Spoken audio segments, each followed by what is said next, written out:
a day or two before my event, I was doing a routine jump and my foot got stuck in the mat. It was a pretty severe grade 3 sprain. And the surgeons told me to cancel my flight to the Olympics because they were like, there's like, you can't push through this kind of pain. Like, there's no way. So I asked them, I said, well, is it going to make it worse? And they're like, well, no, it can't really get much worse. You're just not going to have any lateral stability or any stability whatsoever in your foot. And I'm like, okay, well, can I tape it? And they're like, yeah, but it's going to hurt a lot. Like they couldn't comprehend that I was asking these questions. So it's like, okay, well, as long as my bones are broken and I can actually stand on my foot with tape, then I'm going to go. So we immobilized my foot for 10 days.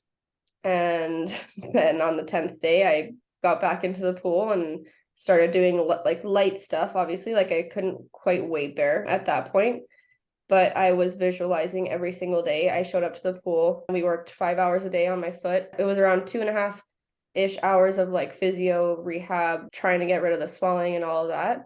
And then the rest of it was trying to like strengthen and go through movements that I was used to, like, muscle memory kind of movements, because I knew it was going to be a while for me before I did actually my harder dives. And at this point, my injury, it happened exactly a month before my event at the Olympics was to happen. So 4 weeks is not a lot of time when it comes to an injury like that. And I did end up starting to dive around 14-15 days later, jumping, which was incredibly painful and a huge struggle, but I was really motivated. And that motivation I found brought a lot of adrenaline. So like that helped me a lot when I was diving. Before the Olympics, I went to the pool when I wasn't diving and I would sit on the 10-meter and I would visualize and I would, stand up there and do like a standing simulation of all the little important movements in my dives, which when I do them, I can feel them. Like I've worked on visualization enough that like I can really feel my dives and I can feel the movements. So just that motivation, like I'm not going to let this slide. Like I've been working my whole life for this moment and I'm not going to let